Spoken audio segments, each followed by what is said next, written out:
Meus queridos, vamos abrir as nossas Bíblias lá em Mateus, capítulo 5. Vamos fazer a leitura do versículo 17 ao 20. Mateus, capítulo 5, versículos de 17 a 20. Queria convidar você a fazer essa leitura comigo de forma responsiva. Eu vou estar lendo os números ímpares e vocês respondem com a leitura dos pares. Mateus, capítulo de número 5, 17 a 20.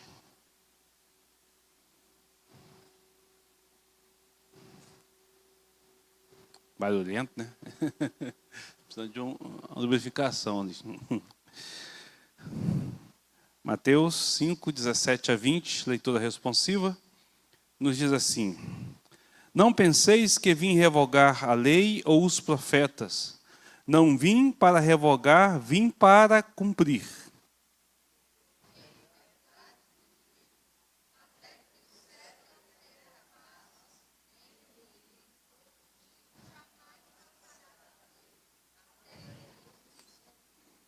Aquele, pois, que violar um desses mandamentos, posto que dos menores, e assim ensinar aos homens, será considerado mínimo no reino dos céus. Aquele, porém, que os observar e ensinar, esse será considerado grande no reino dos céus.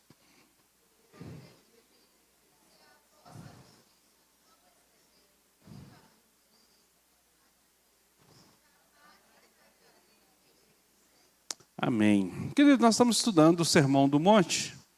E nós já vimos aqui dentro desse sermão quais são as características do cidadão do reino. Nós temos falado que o Sermão do Monte ele foi proferido pelo Senhor Jesus para falar sobre o cidadão do reino. Então ele começa com as características e como nós vamos viver, ou como nós devemos nos portar como cidadãos deste reino. Então nós já vimos essas características. Nós já vimos também, de modo geral, como cada um de nós deve agir para aplicar essas características à nossa vida.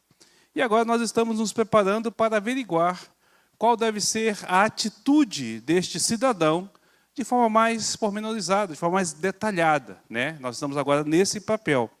E como aplicá-las no nosso dia a dia. A palavra-chave, então, é retidão. É isso que sumariza a vida cristã. Retidão, né? Então, todo o restante do Sermão do Monte, ele vai tratar, vai abordar exatamente esse assunto, ou seja, como que cada crente compete levar a sua vida, de que forma nós vamos vivendo essa vida no nosso dia a dia, né? Então, mas o que consiste essa retidão? Como nós devemos de manifestar essa retidão? Então, os versículos de número 17 a 20 é uma espécie de proposição de transição deste sermão.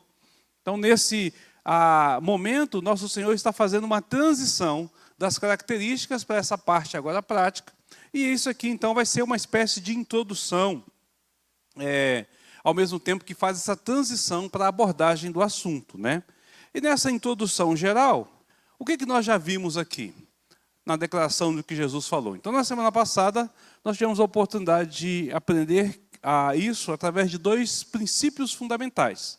Em primeiro lugar, o nosso Senhor Jesus ensina que a sua doutrina, o seu ensinamento, aquilo que ele vai apresentar aqui, está estritamente ligado ao cumprimento do Antigo Testamento. Ele não está mudando nada, mas está totalmente coerente com o ensino das leis e dos profetas. Então, o que ele está falando tem a ver exatamente com o ensino do Antigo Testamento. A segunda coisa que nós aprendemos é que, apesar do ensino do nosso Senhor Jesus estar coerente com o Antigo Testamento, ele está totalmente diferente do ensino dos escribas e fariseus. Então, o Senhor Jesus ensina a cumprimento do Antigo Testamento, ensina a palavra de Deus, está tudo dentro desse contexto, mas ele ensina completamente fora do contexto daqueles que eram os doutores da lei daquela época, os intérpretes da lei, aqueles que eram considerados os exemplos de vida piedosa. Jesus diz: o meu ensino é diferente do deles, não tem a ver com o ensino deles, mas o meu ensino tem a ver com as Sagradas Escrituras. E aí nós vimos também que a nossa atitude, então, para com a lei, né, por conta exatamente desta razão de que Jesus ensina exatamente aquilo que está coerente com o Antigo Testamento, deve ser revestida de total importância. Nós devemos dar importância a essa observação da lei, né? Então, nosso Senhor aqui, Ele não veio para facilitar as coisas para nós. Ele não veio para aliviar as exigências da lei imposta. O propósito da vinda de Jesus é nos capacitar a observar a lei e então, e não de revogar essa lei. Então ele vai dizer, né, que ele veio aqui para cumprir e não para revogar. Ele enfatiza aqui que nós precisamos saber no que consiste a lei e que nós devemos também ser obedientes a ela. Então, ele diz assim, olha, eu vim aqui para falar da lei, eu vou ensinar a vocês sobre o princípio da aplicação da lei na vida de vocês, no dia a dia. Eu não vim tirar a lei, não vim revogar a lei, eu não vim destruir a lei, eu vim cumprir essa lei e vocês devem de ser obedientes a essa lei. É por isso que no versículo de número 19, ele vai dizer, aquele, pois, que violar um destes mandamentos, posto que dos menores, e assim ensinar aos homens, será considerado mínimo no reino dos céus. Aquele, porém, que os observar e ensinar, esse será considerado grande no reino dos céus. E aqui ele abre, então, esse espaço para tratar deste assunto, né? Ele vai começar a tratar disso. Então, perceba que Jesus diz assim, eu não vim revogar, eu vim cumprir. Depois ele vira para os seus discípulos e diz assim, aquele que violar um dos menores é o mínimo, mas aquele que cumprir, então ele será grande. Então ele vai dizer, vocês também precisam de estar cientes e obedientes à lei, né? Vocês precisam de estar. Quando nós olhamos aqui a expressão mínimos, né, dos menores, então, a gente vai pensar assim, há uma distinção de leis maiores e leis menores. O que Jesus quer dizer com essa expressão, os menores dos meus mandamentos? Nós sempre aprendemos que para Deus não há distinção entre você fazer uma mentira, falar uma mentira, e você matar alguém. Ambas as consequências desta lei é o inferno. A desobediência leva para o inferno. Mas, apesar do fato de que a lei, diante de Deus, leva a uma sentença mínima de inferno e máxima de inferno, ou seja, uma eternidade de pagamento, toda lei, ela tem sim consequências menores e maiores. O problema é de que lado da perspectiva a gente está vendo. E nós já falamos isso quando nós falamos sobre a questão da lei, né? Quando a grande questão não é o tamanho da ofensa, mas é o tamanho de quem você ofendeu. Esse é o problema. E eu sempre cito esse exemplo quando eu falo sobre isso. Se eu estiver com o Ismael discutindo aqui, e a gente for assim, exaltado um pouquinho mais, e a gente sair nos tapa, né? Aí nós somos co-iguais, eu chego para o Ismael, converso com ele, peço perdão, a gente vai ter uma solução amigável. Se não aconteceu isso, se chegou a polícia, pegou a gente ali, vai levar a gente para a delegacia, eu vou receber um processo, mas ali eu vou estar lidando com uma pessoa co-igual.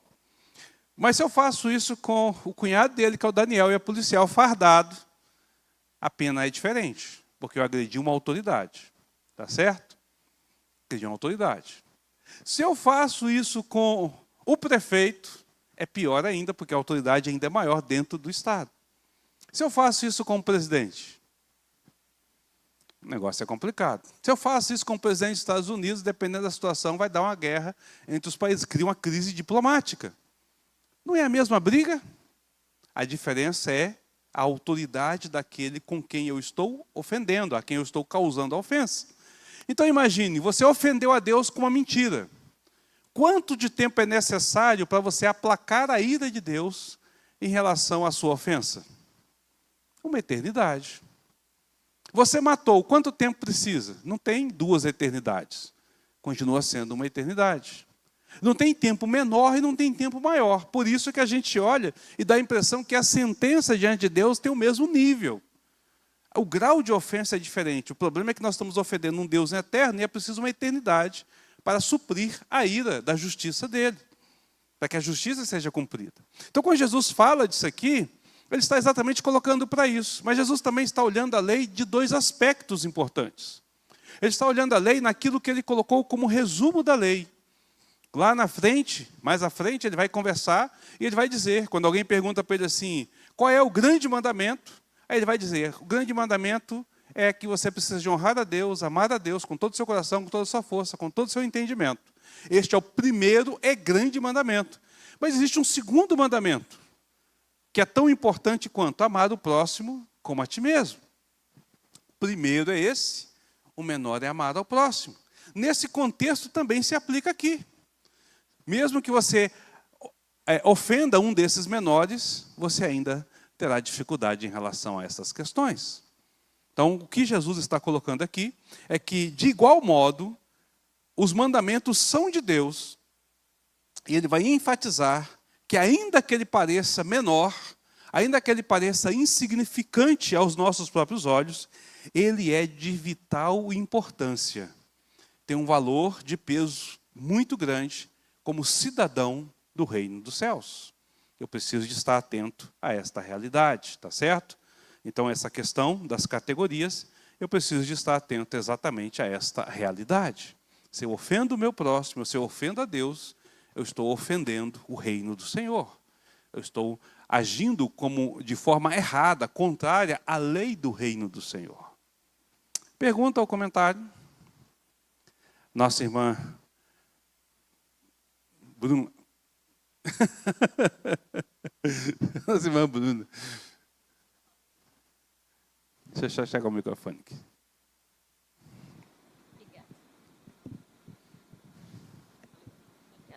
O senhor falou que a ira de Deus, nesse caso, ela não pode ser aplacada por nós, né? Só Cristo, só o sangue de Cristo.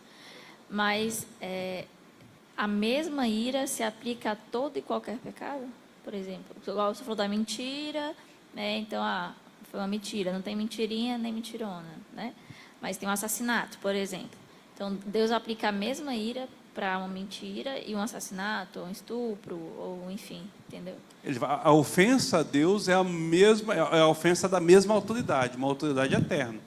Então, o peso da consequência continua sendo a eternidade. Como nós não temos 2 ou 3 eternidades, é sempre a eternidade, né? Então, a impressão que a gente tem é que ela tem o mesmo peso de ofensa. Não, ela não tem o mesmo peso de ofensa. Ela agrava o mesmo Deus, a mesma autoridade. E aí ela pesa com peso devido à autoridade que ele tem. Entendeu? É nesse contexto que é.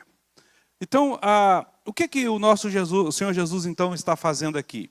Ele está preparando esta realidade para que a gente possa entender a importância de de ser cidadão do reino e viver isso no dia a dia. E aí, irmãos, é fácil da gente perceber, por exemplo, principalmente nós brasileiros, que nós achamos que a lei foi feita para ser quebrada, né? A gente ama burlar a lei. Ninguém gosta de usar cinto de segurança. Não sei para que é dessa lei do cinto de segurança. A gente não quebra a lei. Aqui em Araguaína é comum o cara virar sem dar seta. É lei da seta, e não pode dar, está quebrando a lei. Se for pegado, dá multa. Estacionar na contramão, andar em via de contramão. Gente, como a gente quebra essas leis? Então, para a gente, e aí percebe como que nós aqui, como cidadãos brasileiros, nós temos dificuldade de entender o valor da lei, porque para a gente ela é algo para ser quebrado. Mas a lei é para ser cumprida. Ela tem um peso sobre a nossa vida. Jesus está dizendo exatamente isso. Você precisa de olhar para a lei e precisa de obedecer à lei. Tá certo? Precisa de estar diante da lei, seguindo aquilo que a lei demanda. Em outras palavras, Jesus está dizendo assim, não seja como as outras pessoas lá fora. Não seja como as outras pessoas lá fora. Olhe para as coisas e cumpra conforme precisa de ser colocado. Tá certo? Então, após Jesus ter colocado essa questão e mostrado essa importância, o que Jesus faz?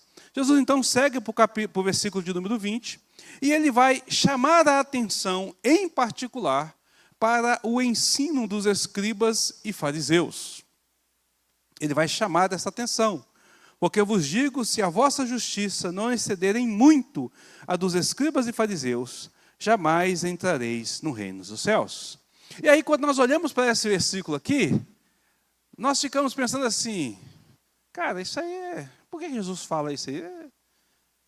Porque a gente olha para os escribas e fariseus, e nós sempre lembramos das discussões que Jesus tem com eles. Chamando eles de hipócrita, de sepulcro caiado, né? Então a gente fala assim, esse pessoal aqui é fácil ser maior que eles. Será? Quando você olha o rigor de cumprimento do judeu, você fica assim, do fariseu e do escriba, você fica assim, é complicado. Jesus diz para eles assim, vocês se preocupam em dar o dízimo da menor das hortaliças. Mas Jesus não diz, está errado fazer isso. Jesus diz assim, o problema é que vocês esquecem de outras coisas. Você dá o dízimo das menores coisas, a justiça precisa de exceder a deles. Então, quando você olha a questão do zelo deles, Jesus mesmo fala do zelo deles, né? E diz para eles assim, olha, vocês devem de observar o que eles falam e entender do que eles falam. Jesus não está dizendo que o zelo deles pela lei está errada. A grande questão é que a maneira como eles interpretam a lei é que está errada. A forma como eles vão colocar a lei é que está errada. Mas eles têm um zelo real, porém um zelo equivocado. Este é o problema. Então, quando Jesus trabalha essa questão, nós vamos então perceber que há aqui um ponto de vista, dois pontos de vista distintos. A lei, segundo o ensinamento e entendimento de Jesus, e a lei concernente ao ensino dos escribas e fariseus. Ambos precisam de ser observados para que a gente possa entender o que significa, então, exercer ou exceder essa justiça deles. Porque eles eram extremamente zelosos por isso. Cumpriam cabalmente aquilo ali. Faziam questão de seguir esse princípio e buscavam formas de cumprir aquilo que eles colocavam como zelo. Jesus não está dizendo, você não precisa de ter zelo. Jesus, pelo contrário, está dizendo, seu zelo tem que ser maior do que o deles. Seu zelo tem que ser maior do que o deles. Complicado, né? Complicado. O que nós vamos fazer hoje? Eu quero ver com vocês a lei concernente ao ensino de Cristo. Então, o que Cristo percebe, o que é a lei, a visão de Cristo, diante de Cristo, daquilo que o Senhor apresenta. Nós sabemos que a lei a qual Jesus está falando, ela está toda impregnada no Antigo Testamento, tá certo? E nós sabemos que a lei ela é dividida em três aspectos.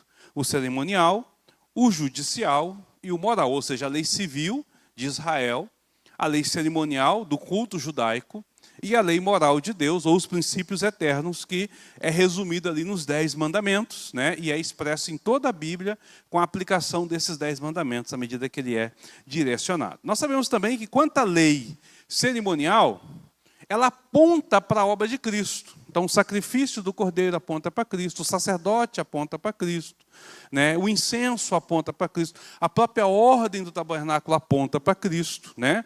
Então, assim, é tudo sombra mostrando a necessidade e a realidade de Cristo. E a carta de Hebreus é um excelente instrumento para a gente perceber como que Cristo cumpre essa lei.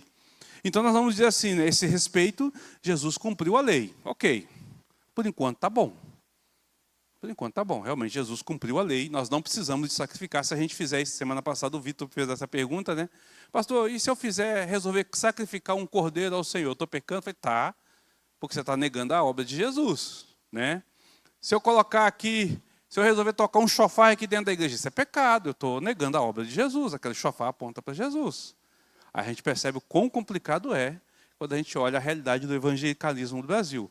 Né? Se eu colocar uma arca da aliança aqui, é pecado. Se eu vestir a mitra sacerdotal, é pecado.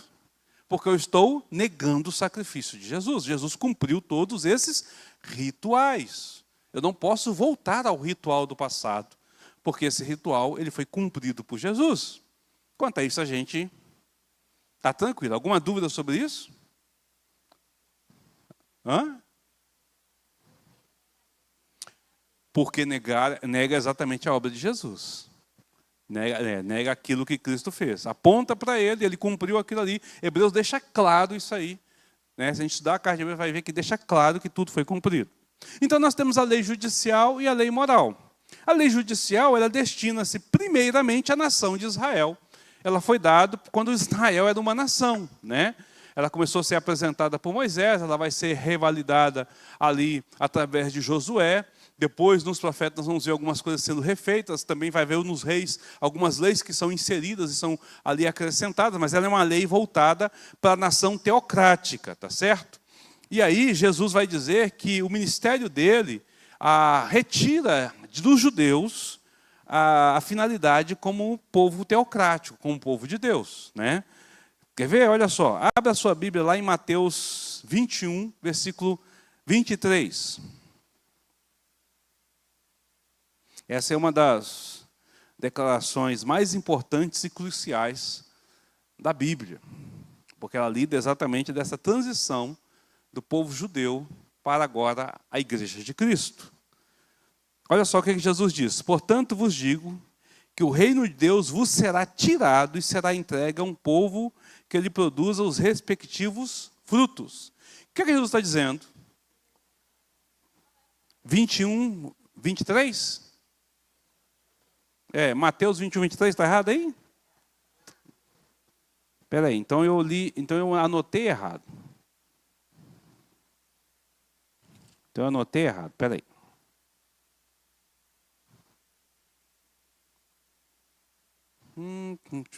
Achei que portanto vos digo que o reino vos será tirado. É o 43, né?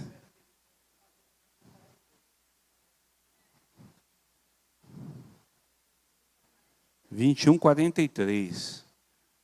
Errei só por 20. Obrigado, meu irmão. Obrigado, presbítero Luiz. Eu anotei errado aqui. Olha só. Portanto vos digo que o reino de Deus vos será tirado e será entregue a um povo que lhe produza os respectivos frutos. O que Jesus está dizendo para os judeus aqui? Vocês agora não são o povo de Deus. Não são o povo de Deus. Aí, aquelas pessoas que dizem assim, a nação de Israel é a nação de Deus, que lá no fundo vai ser salva, tal, não sei o quê. Gente, esquece, o povo de Deus, a igreja agora é o novo Israel. É o que a Bíblia apresenta, e você vai ter mais evidências ao longo da Bíblia para apresentar isso. Mas eu queria só apresentar mais uma para você. Abra lá, por favor, em 1 Pedro 2, 9 e 10. 1 Pedro 2, 9 e 10. Olha o que aqui Pedro diz que é a igreja do Senhor. Vós, porém, sois raça eleita, sacerdócio real, nação santa, povo de propriedade exclusiva de Deus, a fim de proclamardes a virtude daquele que vos chamou das trevas para a sua maravilhosa luz. Vós, sim, que antes não erais povo, agora sois povo de Deus, que nos tinha alcançado misericórdia, agora alcançastes misericórdia. Então, o povo de Deus agora somos nós. Quando Jesus diz lá que esse reino será tirado, e que esse povo agora é a igreja do Senhor e não mais uma nação teocrática, nós costumamos dizer então que Jesus cumpre também as exigências da lei judicial. Aquela lei judicial, ela não serve para a gente, no sentido daquilo que ela é feita, porque ela está cumprida em Cristo, uma vez que há uma transição. Quando Jesus estabelece a Santa Ceia, ele diz, agora esta é a nova aliança.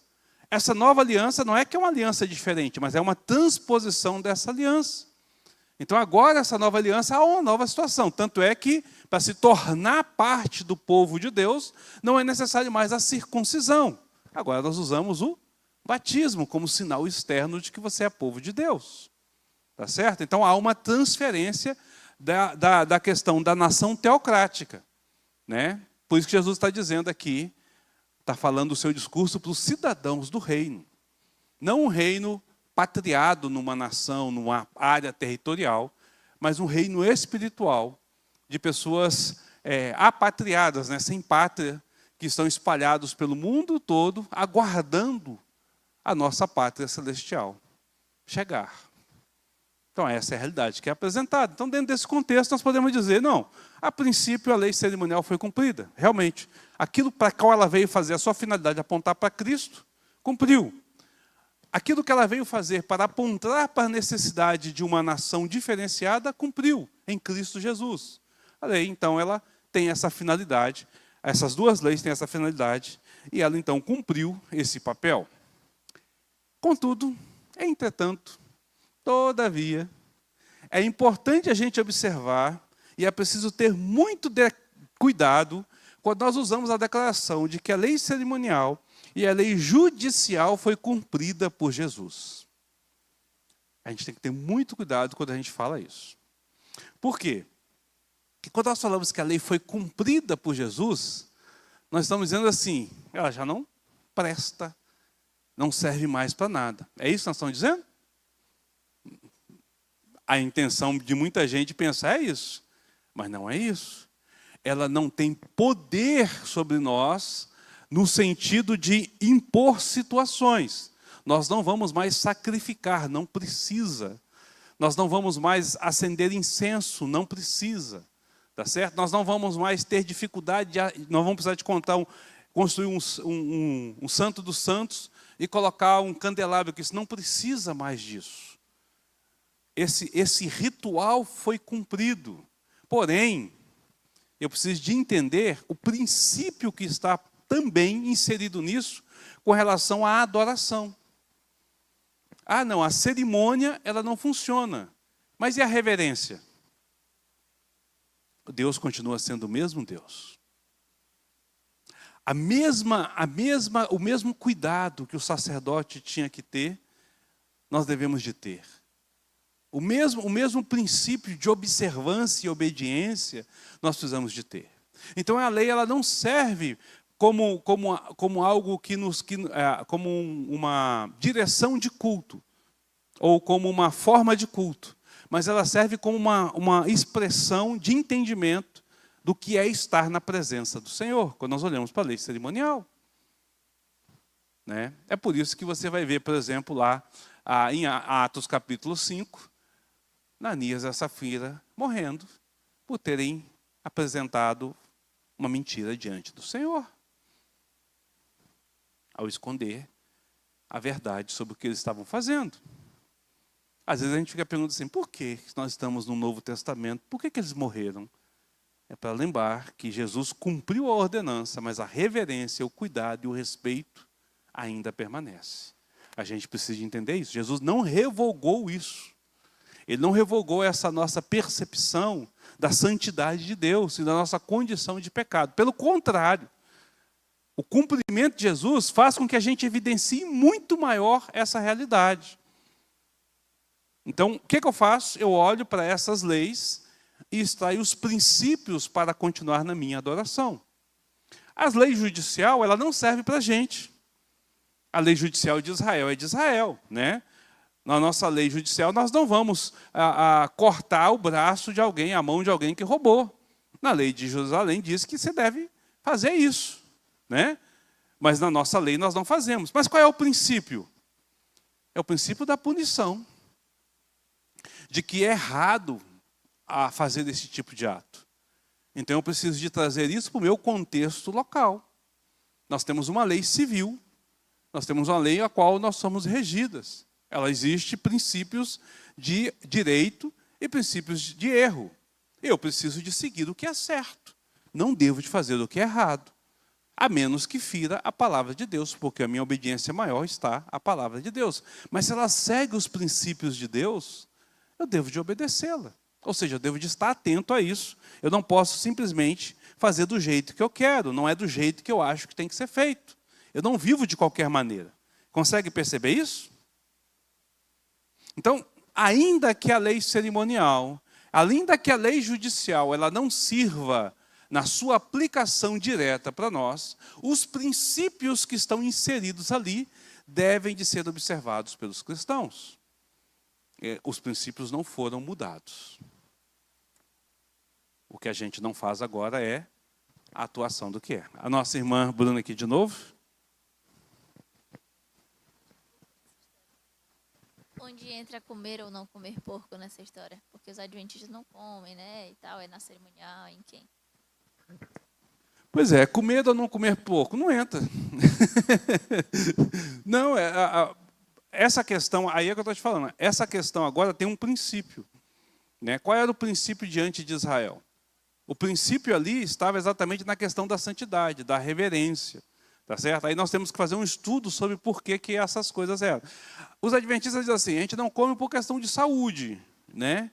É o que eles vão dizer, porque o porco é um animal sujo e tal, assim como eles não comem peixe que não seja de escama, porque o outro é de lama e não sei o que e tal, então eles usam por uma questão de saúde. Mas a medicina diz que eles estão errados, né? Não é bem assim, não é bem dessa forma. Existe um princípio pelo qual os judeus não fazem isso, tá certo? Aí esse princípio aí é a questão de você manter uma referência de separação, tá? Aí nós temos que estudar diretamente esses assuntos para poder fazer. Mas assim, não significa que eu não possa comer, não é isso. A grande questão é, eu tenho que entender o princípio para aplicá-la à minha vida, né? Para aplicá-lo diante de mim, nesse contexto. Tá? Mais alguém? Pergunta ou comentário? O Daniel, lá no fundo.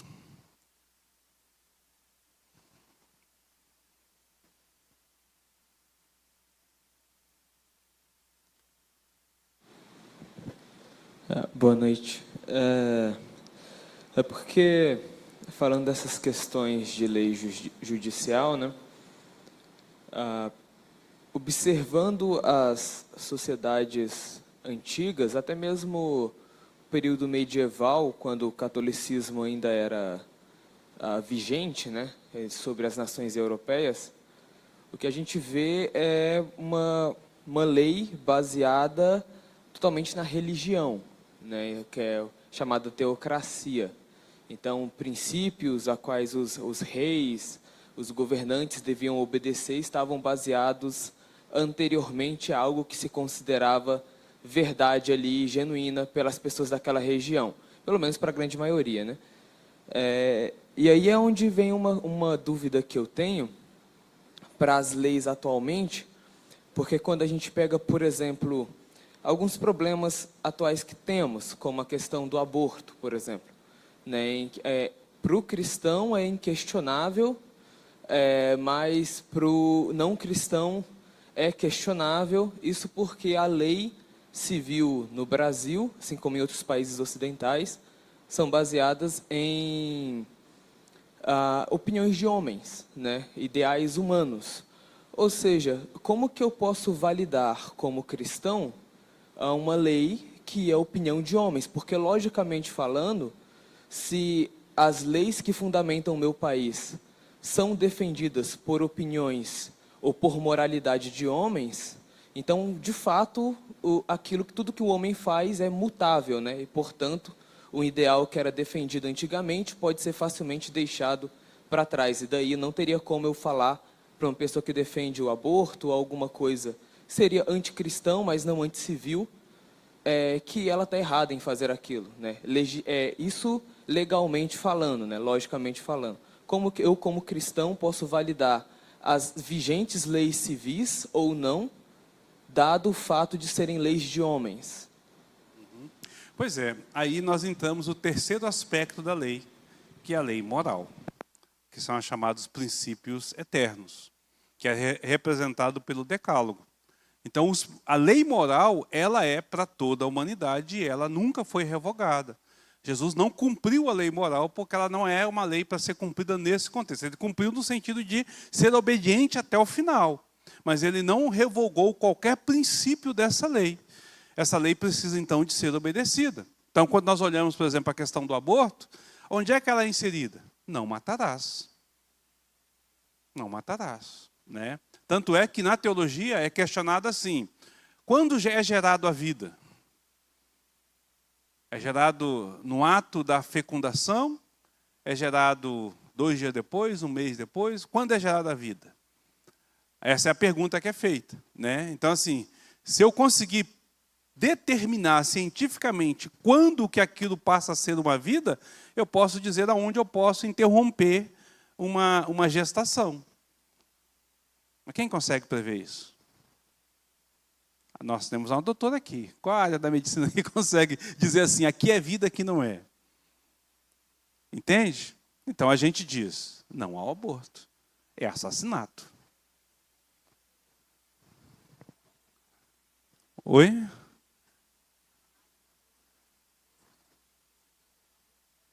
Tem um aborto pós-natal.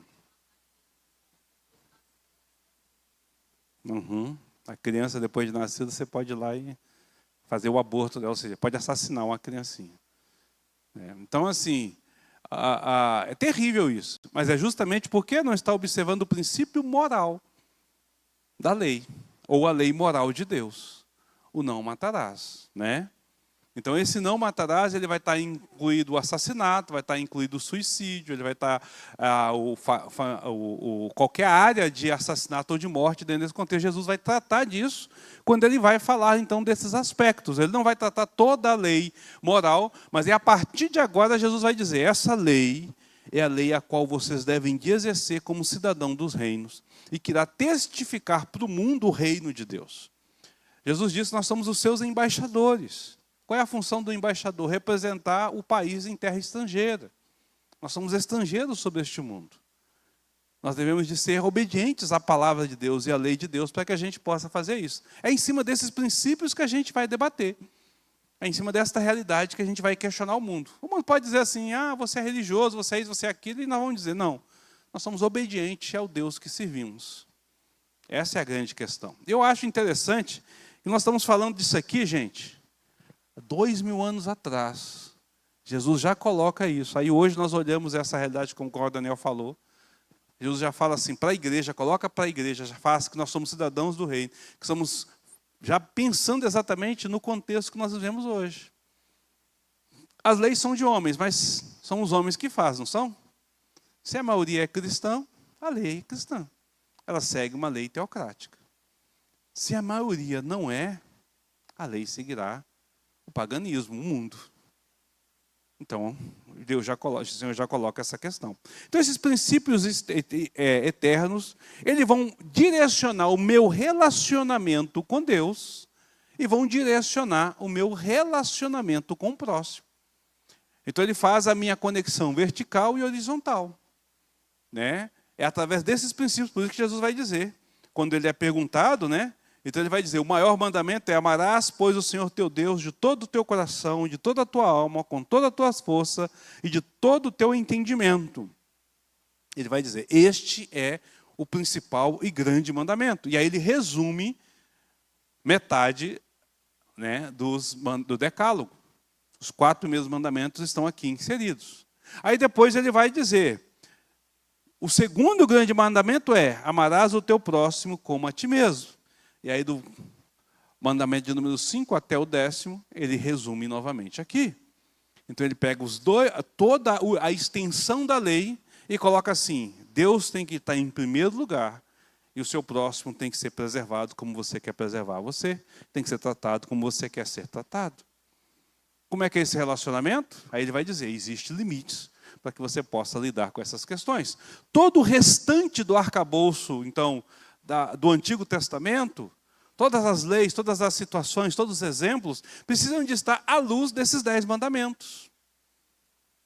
Mas no cerne dos 10 mandamentos, e não na interpretação humana, e não na condição do homem, mas naquilo que Deus quer e estabelece. E aí nós temos um negócio interessante, porque quando nós vamos para a lei moral, para a lei civil, para a lei civil e para a lei cerimonial, nós vamos perceber que muito daquilo que está na lei ali, na aplicação, há um contexto, mas na qualificação aponta para a lei moral, para a lei moral de Deus. Quer ver um negócio? Não roubarás. A lei diz para não roubar. Aí Israel diz assim, aquele que roubou deve então de pagar pelo que ele roubou. Aí ele vai estabelecer uma penalidade para o roubo. Se a pessoa tiver roubado um boi e tiver matado aquele boi, desassado aquele boi, pagará um boi pelo boi, dirá o valor e ele pagará o boi pelo boi. Se ele não tiver como pagar, ele será, então, escravo daquela pessoa até ele poder pagar o valor restituído daquele boi.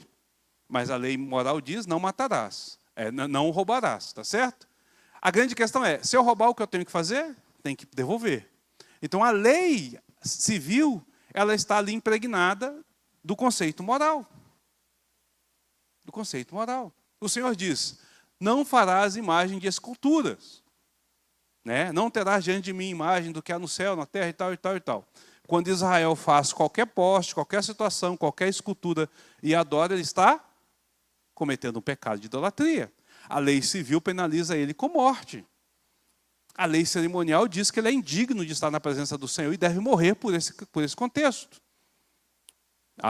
Então, a lei moral está sendo, então, aplicada no contexto religioso e no contexto civil. Então, a lei, o que vai direcionar para as duas leis é a lei moral. O que vai nos guiar nessa obediência é a lei moral. Como eu sou brasileiro, cidadão brasileiro, tudo que está dentro do arcabouço da lei moral, eu tenho por obrigação de obedecer, seja no Código Civil, no Código de Ética, em qualquer código de lei que tenha, tanto de instituições, quanto privadas, quanto do próprio governo. Está dentro do contexto moral de Deus? Tá, então eu devo obediência, porque dessa forma eu estou obedecendo a Deus. Feriu a lei moral de Deus? Feriu. Então eu devo de desobedecer, porque meu princípio maior é a obediência a Deus.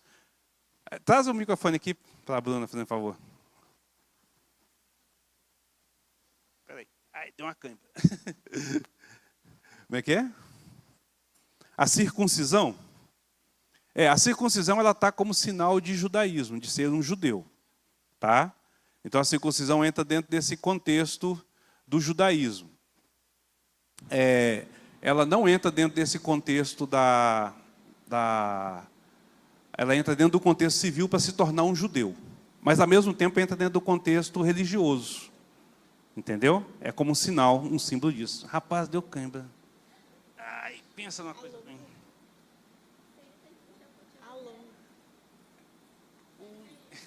Gente, dá licença, eu vou sentar um pouquinho aqui que deu cãibra. Ai, obrigado, gente. Pensa numa coisa horrível. Vai, Ana.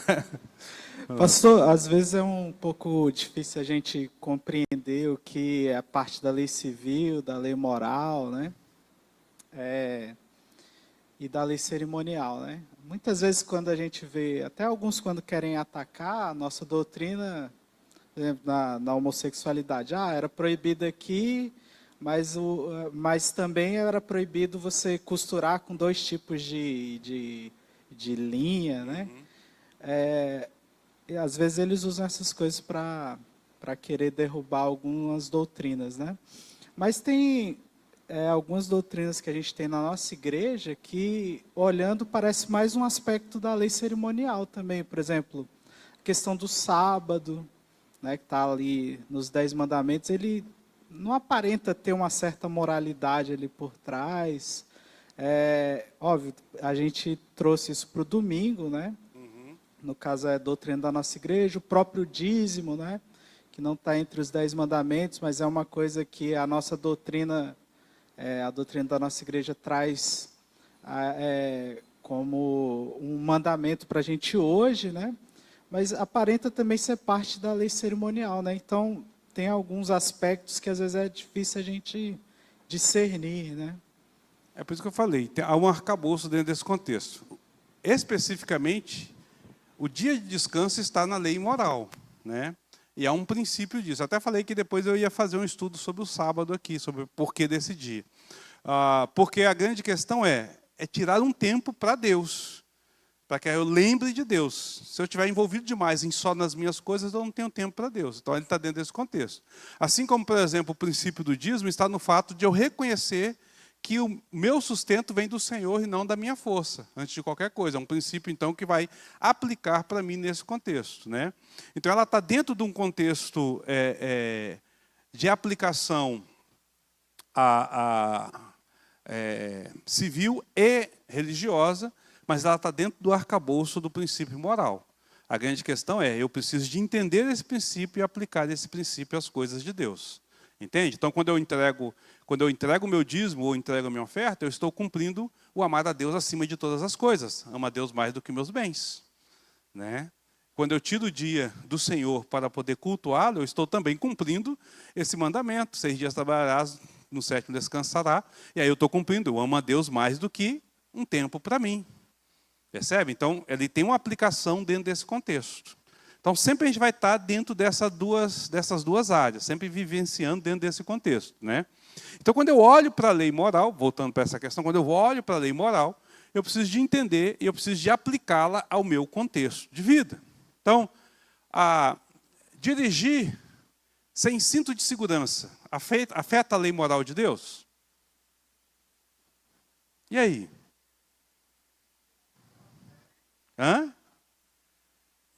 Tem a ver com a segurança, né? A minha segurança, a segurança da minha vida, preservação da minha vida, né? Quantas vidas são salvas porque estão usando o cinto de segurança? Você diria que uma pessoa que ela dirige sem cinto de segurança, em alta velocidade, colide e morre, ela cometeu assassinato ou suicídio? Sim. Então eu estou cumprindo o mandamento de não matarás. Percebe? Qual é a aplicação? Eu preciso de... mas não estou fazendo ginástica de mente não, gente. É só observar. Se o suicídio ele é considerado um pecado por conta da lei não matar, não tenho direito nem à minha própria vida, se eu negligencio o cuidado com a minha vida, eu estou quebrando esse mandamento. É isso que Jesus vai trazer de aplicação, percebe? Então eu preciso de olhar esse contexto. Quando eu dirijo sem carteira de motorista, o que eu estou fazendo? Quebrando o mandamento do Senhor. Por quê? Eu não sou habilitado. O que a palavra habilitado diz? O que ela significa? Alguém que tem capacitação para fazer isso. Eu posso ser o melhor do mundo, mas se eu não fui atestado e aprovado, eu não posso dizer isso. Então eu estou colocando a minha vida e a vida de outro em risco. Estou correndo o risco de cometer assassinato. E até o suicídio. Percebe? Então, eu quebro a lei de Deus. A Bíblia diz que o casamento é entre um homem e uma mulher. Ok? Aí a nossa lei civil diz que pessoas do mesmo sexo podem contrair casamento. Nós vamos obedecer? Porque quebra a lei de Deus. A palavra do Senhor, a lei moral, o princípio moral precisa de ser obedecido. Então, são coisas que eu preciso de estar atento para compreender essa realidade, né? O que Jesus está dizendo é exatamente isso. É exatamente isso. Eu preciso de entender isso e ele vai começar a aplicar isso à minha vida a partir desse contexto. Tá ok? Você quer falar, presbítero? Presbítero Luiz aqui, por favor.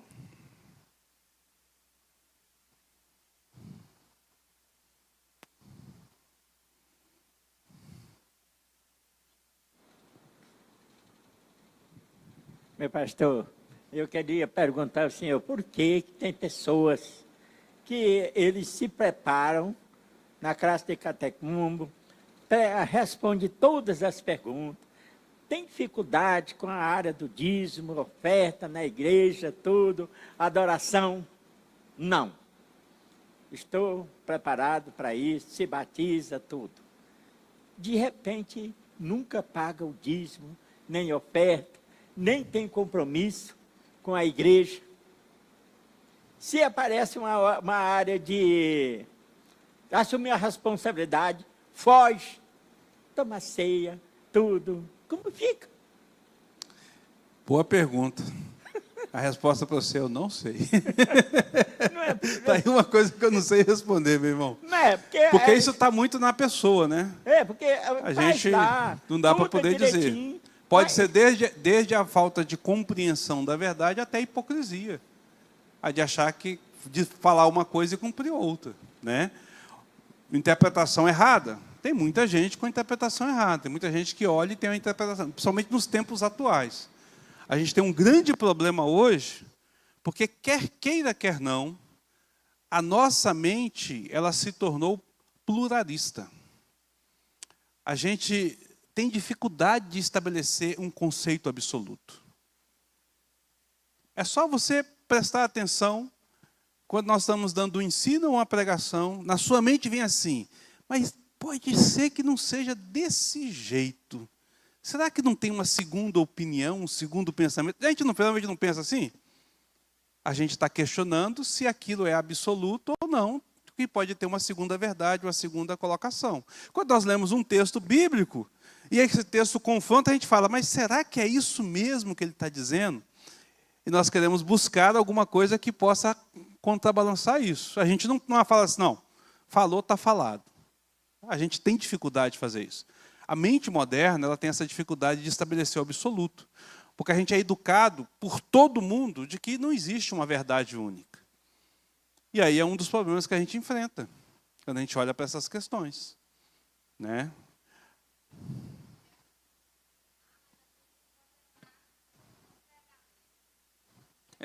Não pode levar no pé da letra. Pois exatamente.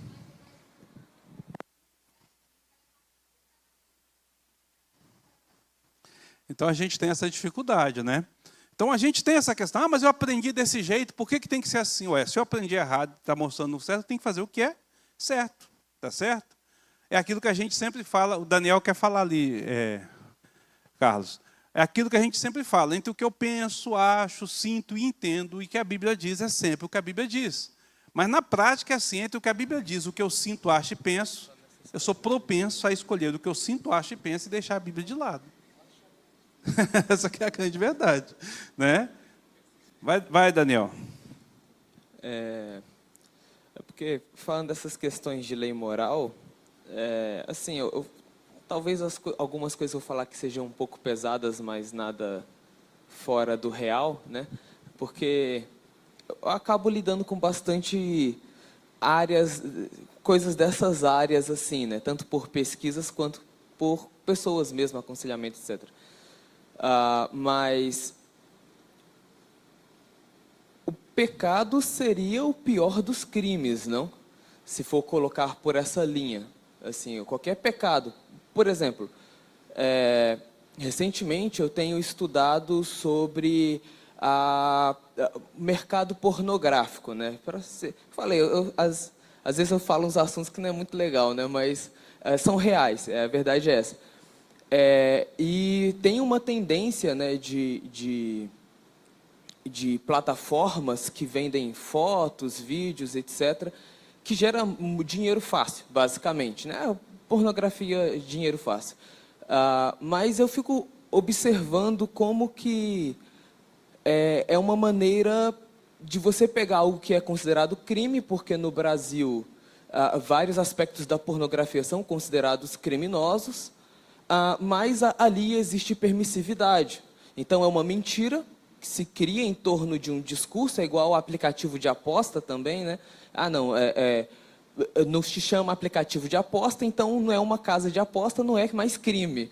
Mas é a mesma coisa. No final, é exatamente a casa de aposta, é o cassino, que foi proibido há tempos atrás também, e é proibido até hoje. Né? Então, começa com mentira, formas de subterfúgios para se permitir que algo exista nas entrelinhas, aceitável, e isso leva ao ponto das mães colocarem as próprias filhas de menores para venderem fotos, né, internacionalmente. E como é um aplicativo, tradução fácil, inteligência artificial, algoritmo, as fotos vão longe. Você tem criança de 17, 16 anos que faz milhões de reais, dólares, com fotos.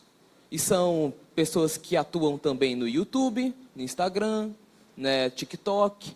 Então, principalmente TikTok, as meninas das dancinhas lá, existem formas alternativas. Existe uma razão pela qual as danças acontecem. Então, eu fico pensando assim, se a gente fosse classificar ou tentar entender a mente de um juiz, eu acho que facilmente um juiz ele chega na conclusão que o pior dos crimes é qualquer maneira de pecado que exista, né? Porque puxa para tudo, anda tudo em conjunto, pelo menos assim, ao meu ver, por essas coisas que acontecem. Né? Isso fora outros casos até mais terríveis. É por isso que quando Jesus vai interpretar, e nós vamos ver isso mais à frente, quando ele diz assim, você ouviste o que disseste, não matarás. Mas eu digo que se você chamar o seu irmão de tolo, você já matou. O que Jesus está dizendo? Ele está dizendo que eu discuti com outro, chamar outro de tolo, eu estou quebrando esse mandamento pela palavra tolo? Não. É a implicação da interpretação da lei. O grosso é não matar. Mas o que é o matar?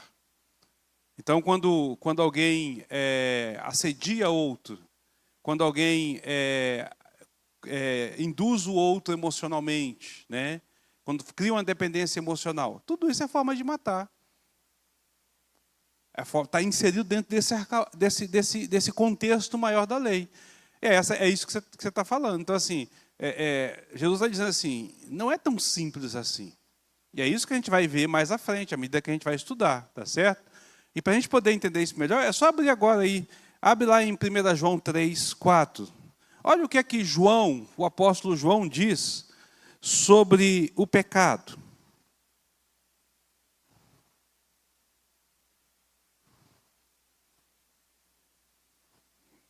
Aí observa quanto que é abrangente essa visão da lei.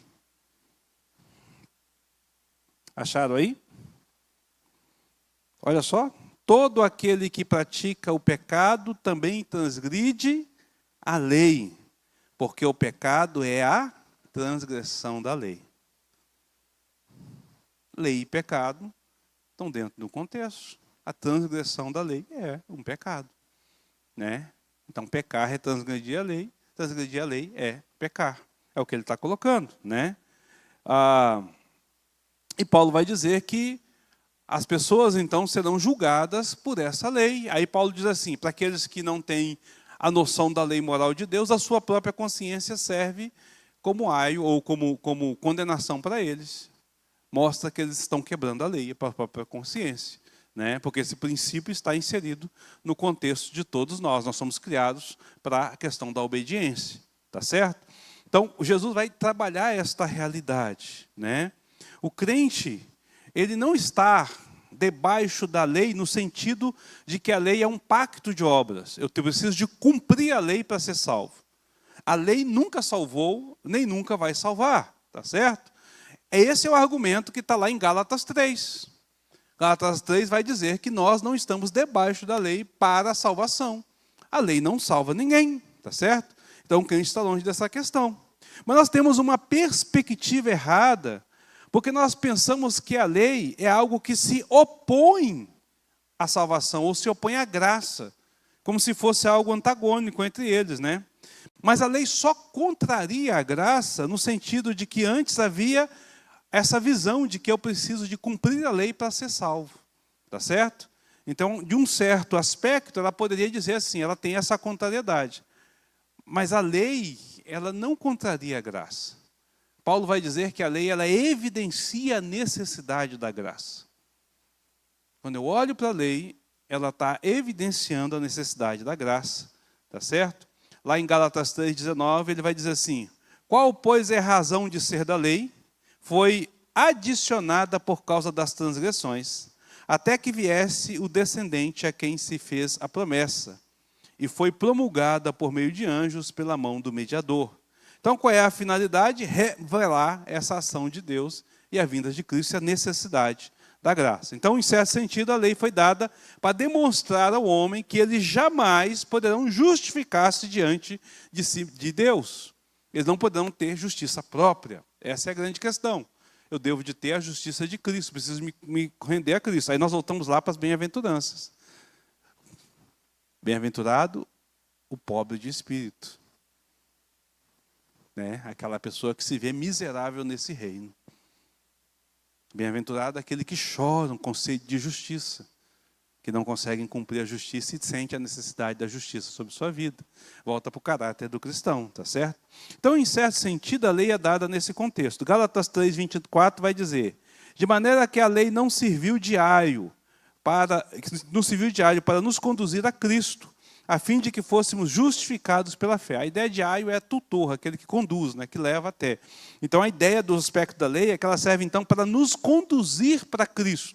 A mesma coisa acontece hoje, querido. A diferença é que nós já temos Cristo. Então, quando nós olhamos para a lei, ela nos conduz para a necessidade de Cristo.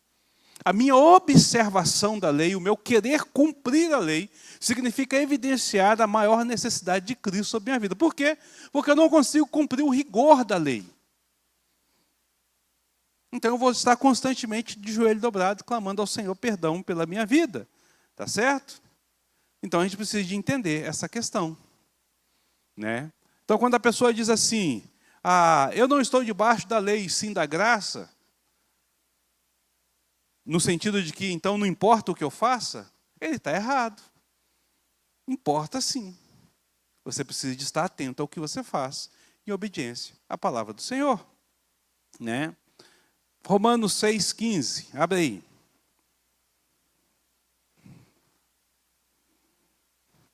Romanos 6,15. Eu vou pedir para que o nosso irmão leve o microfone ali para o Ismael, para ele fazer a leitura para mim do texto. Romanos 6, versículo 15.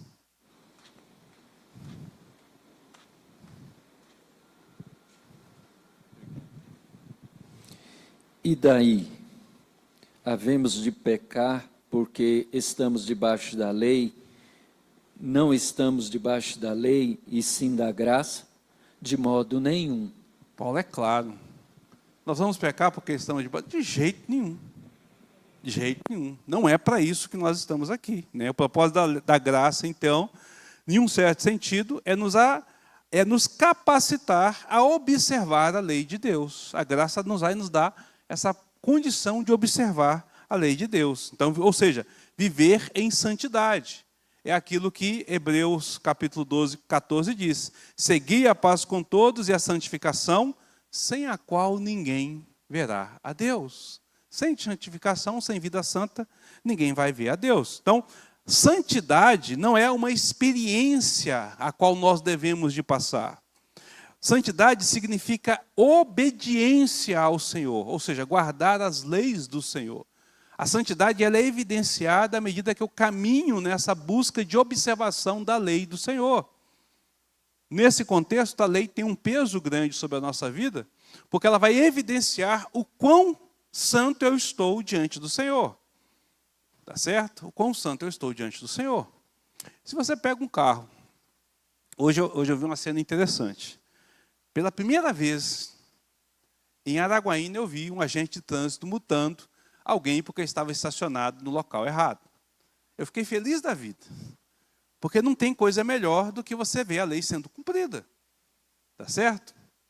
Então, eu encostei o carro, desci, aí eu estava na Cônigo ali, aí aqui é os verdinhos, né? No local amarelinho aqui é os verdinhos. Encostou o agente de trânsito, desceu da caminhonete, foi lá, tinha um carro estacionado, uma faixona amarela de todo tamanho, fechando metade do trânsito, e o cara chegou lá e começou a anotar. Aí o cara chegou, não, você está errado, você não pode estacionar aqui. Começou a articular, falou, não, está errado. Eu vou tirar o carro. Não tem problema nenhum. Lavou a multa e entregou para ele.